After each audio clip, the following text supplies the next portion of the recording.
கடந்த காலம், நிகழ்காலம், எதிர்காலம். இந்த வெஸ்டர்ன் சிவிலைசேஷன் என்னென்னலாம் கற்றுக் கொடுத்துச்சோ ஆத்தானாயும் அரைகுறையான மூடத்தனமான கருத்துக்கள் மட்டுமல்லாது அதை அடிப்படையா வச்சு நீங்க திங்க் பண்ணீங்கன்னா எக்காலத்தும் டிப்ரெஷன்லயும் லைஃப்லெஸ்ஸா இகம் நரகமாக வாழ்ந்து முடிவீர்கள். அதாவது அகம் சரியான தெளிவில்லாத மயக்கத்தில் வாழ்ந்தால் வாழ்க்கை நரகம். தெளிந்த புரிதலோடு ஞானத்தோடு அகம் இருக்குமானால் வாழ்க்கை சொர்க்கம் ஆயிடும். ஒரு பக்கம் இந்த போலித்தனமான புரியாத்தனமான சனாதன இந்து சிவிலைசேஷனுக்கு செய்யப்பட்ட மூளைச்சலவை, நம்ம மக்களுக்கு செய்யப்பட்ட மூளைச்சலவை. இரண்டாவது, இந்த கன்சியூமரிஸ்டிக் சொசைட்டி மேல நம்ம மக்களுக்கே வந்த அளப்பரிய மோகம். இதனால நம்முடைய மிகப்பெரிய ஞானம் வாழ்க்கை முறையாக இல்லாமல் போனது. நல்லா புரிஞ்சுங்க. ஒரு 200 வருஷத்துக்கு முன்னாடிங்க வரைக்கும் உலகத்துல பெஸ்ட் விஷயங்கள் அத்தனை லிஸ்ட் எடுங்க. Best cloth, best jewellery, tallest building, largest poetry, largest quantity of இந்த ரேர் மினரல்ஸை எடுத்து ப்ராசஸ் பண்ணி எக்ஸ்போர்ட் பண்றது, largest and best pearls harvest பண்ணி எக்ஸ்போர்ட் பண்றது, கோல்டு, அத்துணையும் இந்த அத்தான லிஸ்டும் போடுங்க. மொத்த வேர்ல்டோட ஜிடிபியில 40% சனாதன இந்து தர்மத்தோட ஜிடிபி.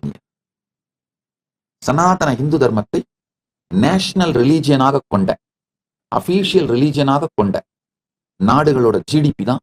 நாடுகள் சொல்றது நாடுன்னு சொல்லலாம், ஏன்னா அது சிங்கிள் தேசமா தான் ஆக்சுவலா ஃபங்க்ஷன் ஆயிட்டு இருந்திருக்கு. வேற வேற ப்ராவின்ஸை வேற வேற கிங்ஸ் ரூல் பண்ணிட்டு இருந்தாங்க. Otherwise ultimately it's single province.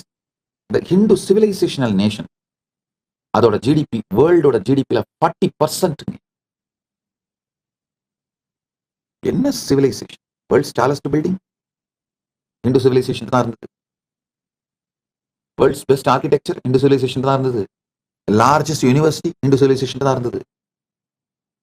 ஆக்ஸ்போர்டும் இந்த யூனிவர்சிட்டிஸ்லாம், ஸ்டான்ஃபோர்ட், ஆக்ஸ்போர்ட், இந்த யூனிவர்சிட்டிஸ் திறக்கிறதுக்கு மச் பிஃபோருங்க. அதுக்கெல்லாம் ரொம்ப முன்னாடி பல ஆயிரக்கணக்கான ஸ்டூடெண்ட்ஸ் படிச்சுட்டு இருந்த மிகப்பெரிய யூனிவர்சிட்டிஸ் ஃபங்க்ஷன் ஆகிட்டு இருந்த நாடுங்க. என்ன, நம்ம ரொம்ப எலைட் சிவிலைசேஷனா போனதுனால நம்ம போர் மெத்தட்ல எல்லாம் கூட ரொம்ப ஒரு தார்மிக்கா நம்ம வாழ்ந்துட்டு இருந்தோம். ஆக்சுவலா இந்த வார் மெத்தட்ல இருக்கிற தர்மாவை வச்சுதான் நான் சொல்றேன், இது ஒரே நாடு, வேற வேற ப்ராவின்ஸ்ல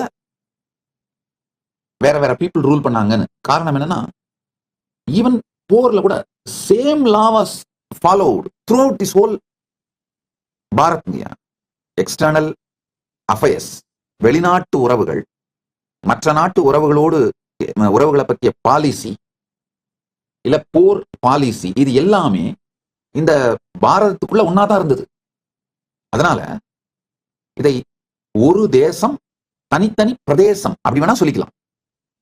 வேற வேற பிரதேசங்கள், வேற வேற பேர் ஆண்டார்கள், ஆனா ஒரு தேசமா இருந்தது. ஆனா அந்த இன்வேடர்ஸ், இஸ்லாமிய தீவிரவாதிகளும் கிறிஸ்தவ கொடுங்கோலர்களும் வந்து நம்ம எலைட் சொசைட்டியை சின்னாபின்னமாக்கி நினைத்து பார்க்க முடியாத பேரழிவை தந்து விட்டார். நான் ஒரு கொடுமை தெரியுமா, இன்னமும் அதுல இருந்து வெளியில வராம இருக்கும். தக்ஷசீலா யூனிவர்சிட்டிய ராமாயணம், மகாபாரதம் ரெண்டுத்திலையும் மென்ஷன் பண்ணப்படுது. மகாபாரத டாக்குமெண்டேஷன் படி 10,500 ஸ்டூடெண்ட்ஸ் இருந்தாங்க அந்த டைம்ல. அதே மாதிரி தெல்ஹாரா யூனிவர்சிட்டிய Chinese travels, Hiuen Tsang, I-tsing, இவங்கெல்லாம் அவங்களுடைய டிராவல் அக்கௌண்ட்ல மென்ஷன் பண்றாங்க. நலந்தா யூனிவர்சிட்டியை டாக்குமெண்ட் பண்றாங்க. சாரதா பீட் டெம்பிள் யூனிவர்சிட்டியை டாக்குமெண்ட் பண்றாங்க. ஆதிசங்கராச்சாரியாரே இந்த சாரதா பீட் டெம்பிள் யூனிவர்சிட்டியில தான் 6th century படிச்சிருக்காரு. Of literary records. Sharada Peeth temple university at least 2500 இயர்ஸுக்கு இருக்கு. நல்லா புரிஞ்சுக்கோங்க.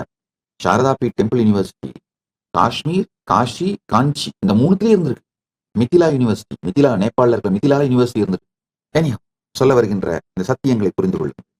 நீங்க நினைச்சிட்டு இருக்கிற உங்க வாழ்க்கையில கடந்த காலம், நீங்க உங்க வாழ்க்கையில நினைச்சிட்டு இருக்கிற எதிர்காலம், உங்க எதிர்காலம் வேற ஒண்ணும் இல்லைங்க.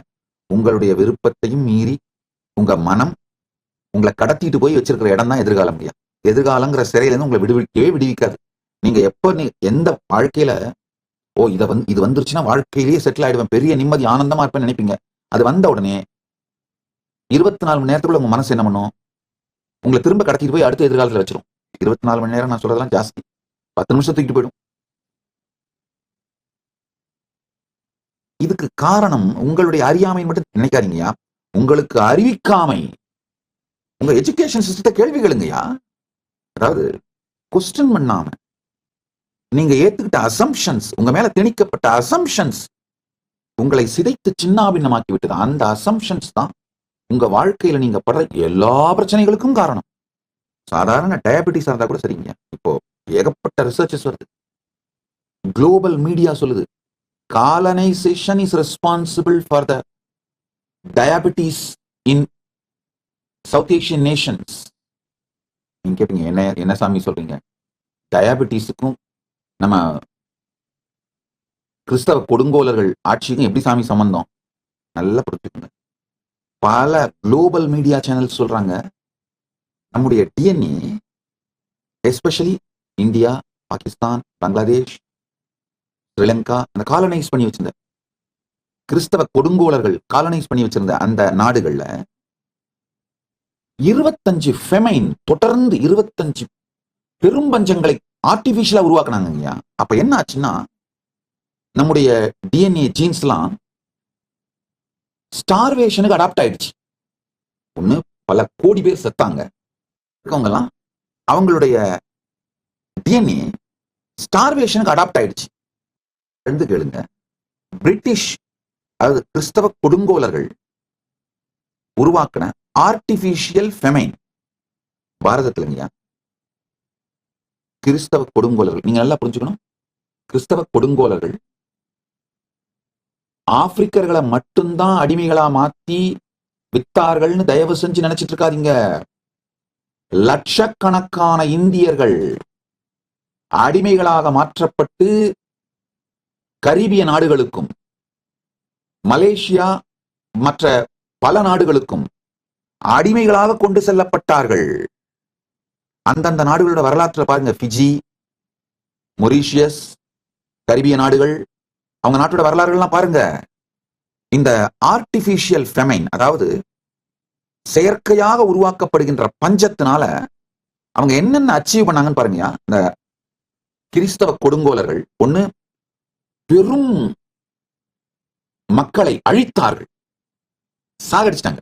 அழிச்சிட்டாங்க. மிச்சம் இருக்கவங்களுக்கும் லைஃப்ல கான்பிடன்ஸ் இல்லாம அவங்க முதுகெலும்பு உடைச்சிட்டாங்க, சைக்கலாஜிக்கலா அவங்களை உடைச்சிட்டாங்க.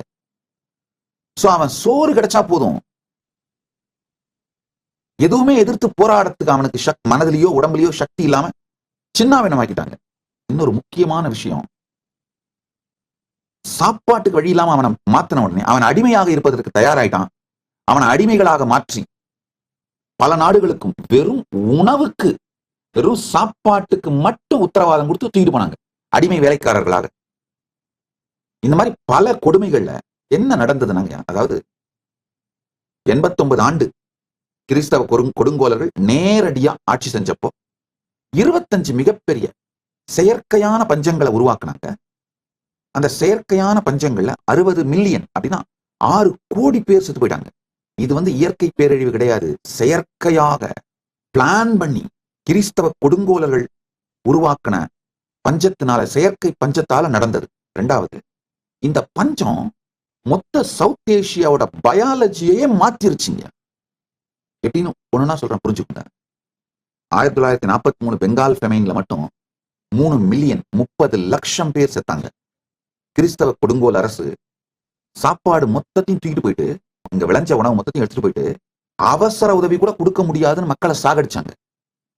இன்னொரு கொடுமை, பல நேரத்துல உணவை எடுத்துட்டு போய் கடல்ல முழுகடிப்பாங்களாம். ஏன்னா அப்பதான் இவங்க சாகணும் அப்படின்னு, நாம சாகணும் அப்படிங்கிறதுக்காக கடல்ல எடுத்துட்டு போய் உணவை முழுகடிப்பாங்களாம். நல்லா புரிஞ்சுக்கோங்க.